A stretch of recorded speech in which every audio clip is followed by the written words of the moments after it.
एक ऐसा रहस्यमय बच्चा जिसके सीने में नहीं बल्कि माथे पर दिल है, और एक ऐसा जादुई पत्थर जो बारिश में अपने आप कई गुना हो जाता है, और एक ऐसा रहस्यमय पेड़ जो बारिश में झरना बन जाता है। और क्या आपने दुनिया की सबसे आखिरी सड़क देखी है? वीडियो में आज देखेंगे, तो बने रहिए इस नई वीडियो के आखिर तक। नंबर 9 दोस्तों, आपको जानकर हैरानी होगी कि दुनिया में एक ऐसा बच्चा भी है जिसके माथे पर दिल है। माथे पर दिल वाले इस बच्चे का नाम सिनार एंजिन है। तुर्की के रहने वाले सिनार एंजिन का जन्म वर्ष 2017 में हुआ था। वैसे तो बर्थ मार्क आम बात है, लेकिन सिनार के मामले में खास बन गया क्योंकि इसका बर्थ मार्क बिल्कुल यूनिक था। सिनार का बर्थ मार्क उसके माथे पर दिल की शेप में बना हुआ था। माथे पर बने इस दिल की वजह से बच्चे के माता पिता सैदा और मूरत की खुशी का ठिकाना नहीं था। सिनार अब 4 साल का हो चुका है और अपने आसपास के इलाकों में ये बच्चा लव बेबी के नाम से मशहूर है। नंबर 8 दोस्तों, क्या आपको पता है रोमानिया में एक तरह का पत्थर होता है जिसे ट्रावेंट्स बुलाते हैं। इस पत्थर की खासियत जानकर आपको हैरानी होगी क्योंकि ये बहुत ही ज्यादा रहस्यमयी है। दरअसल रोमानिया में अत्यधिक बारिश होने की स्थिति में इन पत्थरों का साइज अपने आप बढ़ने लगता है, और सिर्फ पत्थरों का साइज ही नहीं बढ़ता बल्कि अपने आप इन पत्थरों की संख्या भी बढ़ने लगती है, मानो जैसे कि वो जिंदा पत्थर हो गए हों। आखिर इन पत्थरों के साथ ऐसा क्यों होता है, इसका जवाब किसी के पास नहीं है। इसी कमाल के फैक्ट पर प्लीज वीडियो को लाइक कर दीजिए। नंबर 7 दुनिया के सबसे अमीर अरबपतियों में शुमार जेफ बेजोस की luxurious super yacht Y721 Netherland में बड़े विवाद में फंस गई। जेफ बेजोस की सुपर यॉट इतनी बड़ी है कि उसको रास्ता देने के लिए नीदरलैंड्स के रॉटरडैम शहर में स्थित 144 साल पुराने ऐतिहासिक पुल के एक हिस्से को तोड़ना पड़ रहा है। इससे रॉटरडैम के स्थानीय लोग बुरी तरह से भड़के हुए हैं। रॉटरडैम शहर के प्रशासन ने जहां इस तोड़फोड़ को मंजूरी दे दी है, वहीं अब शहरवासियों ने बेजोस की सुपर यॉट पर हजारों की तादाद में अंडे बरसाने का फैसला किया है। आपको जानकर हैरानी होगी कि ये यॉट करीब 417 फीट लंबी और 130 फीट ऊंची है, यानी दुनिया के कई बड़े पुल इसकी ऊंचाई के आड़े आ सकते हैं। अब दोस्तों, आपके लिए एक पहेली है। इस तस्वीर को ध्यान से देखिए और पहचानिए कि ये तस्वीर किस हीरोइन की है। नंबर 6 यूरोपियन देश मोंटेनेग्रो के कॉल्फ डिनोजा नाम के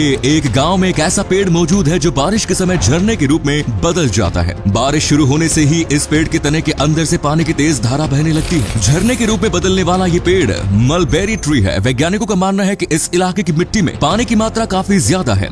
बारिश होने पर पानी की मात्रा और ज्यादा बढ़ जाती है। पानी की मात्रा बढ़ने से जमीन के नीचे प्रेशर भी बढ़ने लगता है और फिर पानी पेड़ के खोखले तने से होते हुए ऊपर आता है और पेड़ में जिस जगह पर सुराख होता है वहाँ से पानी बाहर गिरने लगता है। नंबर 5 दोस्तों, हम इंसानों को लगता है कि पूरी धरती हमारी है। इंसान ये भूल जाता है कि इस धरती पर जितना हमारा हक है उतना बेजुबान जानवरों का भी है। साल 1996 में एक अजीब वाकया सामने आया जिसने लोगों को वाकई सोचने पर मजबूर कर दिया। अगस्त 1996 में शिकागो के ब्रुकफील्ड चिड़ियाघर में एक 3 वर्षीय लड़का चिड़ियाघर के बाड़े में गिर गया। लड़का गिरते ही चोटिल और बेहोश हो गया, जिसके बाद एक मादा गोरिल्ला ने आकर उस बच्चे को अपनी गोद में उठा लिया और उस बच्चे को अन्य जानवरों से बचाया। वो मादा गोरिल्ला बच्चे को तब तक अपनी बाहों में लिए रही जब तक कि उस बच्चे को बचाने चिड़ियाघर के कर्मचारी नहीं पहुंचे। नंबर 4 कभी सुनसान सड़क पर चलते हुए आपको भी ख्याल जरूर आया होगा कि आखिरकार दुनिया के आखिरी छोर तक पहुंचाने वाली भी कोई सड़क तो होगी। जी हाँ, ये सड़क इस धरती के सुदूर इलाके के नॉर्थ पोल में है। E69 नाम की सड़क के आगे दुनिया खत्म हो जाती है। वहाँ से आगे जाने का कोई रास्ता ही नहीं है। आप चाहे तो यहाँ जा सकते हैं, लेकिन इसके लिए एक शर्त माननी होगी और वो ये है कि आपको यहाँ ग्रुप में जाना पड़ेगा। दरअसल इस सड़क के आगे रास्ता नहीं होने की वजह यहाँ से सिर्फ बर्फ ही बर्फ और समुद्र दिखने लगता है, जिससे यहाँ जाने वाले अक्सर रास्ता भूल जाते हैं और फिर उनके लिए वापस लौटना मुश्किल हो जाता है। नंबर 3 साल 1866 में स्विट्जरलैंड में 2 अलग अलग उद्योगपतियों ने दूध की कंपनियां शुरू की। स्टार्टिंग में दोनों ही कंपनियों के बीच जमकर प्रतिस्पर्धा थी। कंपनियां लोगों के बीच अच्छा प्रदर्शन भी कर रही थी, लेकिन समय बीतने के साथ साथ 1905 आते आते इन दोनों ही कंपनियों के फाउंडर्स की मृत्यु हो गई। इसके बाद जो हुआ वो हैरान करने वाला। एक समय में जो 2 कंपनियां एक दूसरे की सबसे बड़ी प्रतिद्वंदी हुआ करती थी, अपने अपने फाउंडर की मौत के बाद दोनों ही कंपनी ने आपस में हाथ मिला लिया और दोनों कंपनी मिलकर नेस्ले नाम की कंपनी बन गई। आज नेस्ले कंपनी दुनिया में किस मुकाम पर है ये बताने की जरूरत नहीं। नंबर 2 दुनिया भर में सबसे लोकप्रिय पालतू जानवरों में कुत्ते और बिल्लियों को शामिल किया गया है। पर क्या आपको पता है कि वैज्ञानिकों ने पाया है कि कुत्ते आपको बिल्लियों के मुकाबले अधिक प्यार करते हैं। जी हाँ, रिसर्च में पता चला है कि जब दोनों पालतू जानवर अपने मालिकों से मिलते हैं तो तब एक कुत्ता अपने दिमाग में ऑक्सीटोसिन हार्मोन को बिल्लियों की तुलना में बहुत अधिक स्तर पर रिलीज करते हैं। यहाँ हम आपको बता दें कि ऑक्सीटोसिन हार्मोन को लव हार्मोन भी कहा जाता है। अपने मालिक से मिलते समय एक कुत्ता 60% तक जबकि एक बिल्ली 12% ही लव हार्मोन रिलीज करती है। नंबर 1 दोस्तों, अक्सर हमें लगता है कि जो इंसान जीनियस होता है उसका जीवन बहुत ही आसानी से गुजरता है, लेकिन ये सच नहीं है। जीनियस को भी जीनियस परेशानियां होती हैं। संयुक्त राज्य अमेरिका में ब्रैंडन ई बर्मर नाम का एक प्रतिभाशाली लड़का था। जब वो 18 महीने महीने का था तो उसने अकेले किताबें पढ़ना सीख ली। 3 साल की उम्र में उसने पियानो बजाना सीखना शुरू किया। 10 साल की उम्र में उसने हाई स्कूल से ग्रेजुएशन किया और 11 साल की उम्र में यूनिवर्सिटी में प्रवेश किया। लेकिन आपको जानकर हैरानी होगी कि महज 14 साल की उम्र में ब्रैंडन ने आत्महत्या कर ली, जबकि ना ही उसे कोई डिप्रेशन था और ना ही उस पर परिवार का कोई प्रेशर। उसने आत्महत्या क्यों की, ये आज तक एक रहस्य बना हुआ है। तो ये थे कुछ अमेजिंग फैक्ट्स। वीडियो को शेयर जरूर करें दोस्तों, ताकि आपके दोस्त और जानने वाले भी जान सके कि आप कितने नॉलेजेबल वीडियोस देखते हैं।